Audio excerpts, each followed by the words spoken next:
mga Mimars! Welcome back ulit sa ating YouTube channel. So for today's video and content, samahan nyo akong i-unbox itong niregalo at binigay sa akin ng aking asawa.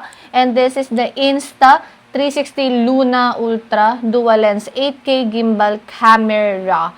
So, matagal ko nang actually gusto bumili nito. Pero syempre, since meron pa naman tayong Pocket 4, ayan ang ating Luna, Insta360 Luna. So, buksan na natin. Sobrang pahirapan po bumili nito, lalong-lalo na yung kulay white na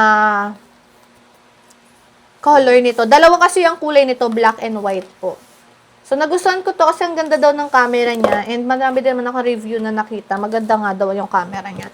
So, sa box, makikita nyo lang of course is yung quick start guide. Meron tayong, I'm not sure, quick start guide din para sa kanyang Mic Pro. And then, FlexiCare. Creator bundle daw itong binili niya. So, marami tayong actually documents and papers dyan. So, check na natin yung sa loob. Ito yung kanyang pouch. Ang cute ng pouch niya, no? Gray yung pouch niya and malaki siya. So, open na natin. So, ayan siya sa loob. Let's start first dito sa kanyang extender.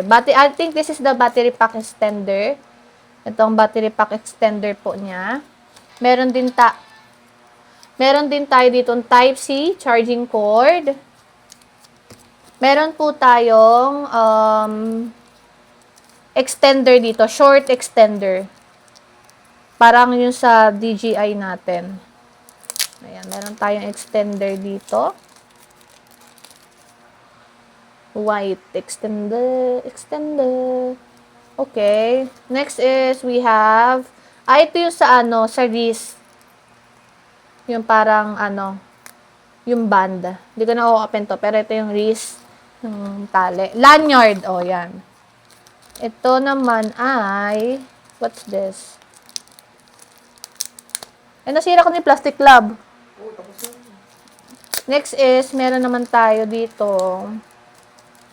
Ano to? Dumidikit yung kamay ko.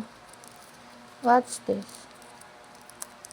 Hirap naman buksan na itong mga na to, plastic. Ito yung magnet nung para sa ating microphone. Of course, meron niyang brand dyan. Meron siyang brand dito. Insta360. Ayan.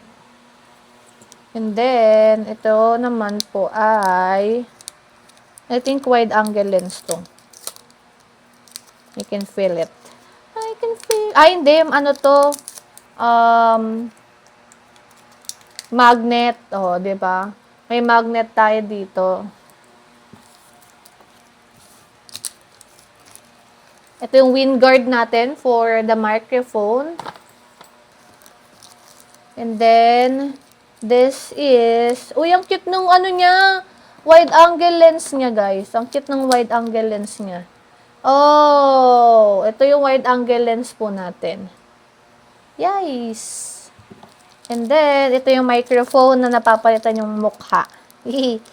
Napapalitan yung mukha na to, depende sa mood mo. Charis. Depende sa kung anong gusto mo. Pero ito yung kanyang microphone. Ang cute ng microphone, ang laki. And then, so far yun lang. And then, dito na tayo sa unit. So, open na natin siya. Puti itong gusto ko kasi gusto ko lang puti. Maganda kasi yung puti. So, ito yung case niya. Ayan. So, i-press mo lang siya dyan para buksan. Ayan. And then, drag. Okay, ito. Peel off na natin siya. Dyan. So, ayan siya. Kabit muna natin yung kanyang battery extender. Ayan. Muna ako saglit ng Insta app to connect this. Pero tingnan niyo naman kung gaano kaganda yung gimbal niya. Para siyang snakeable. Diba?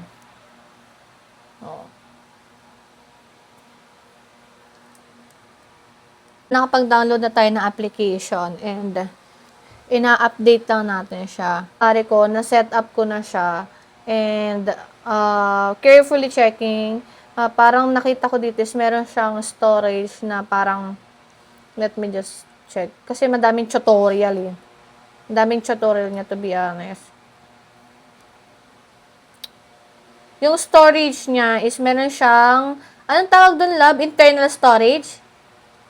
'Di ba? May internal storage siya na 50, ayan oh. 50 gig yung kanyang internal storage. So, yun lang. Abangan nyo. Tatry natin gamitin ito. So, again, we have our Insta360 Luna Ultra. Thank you, love!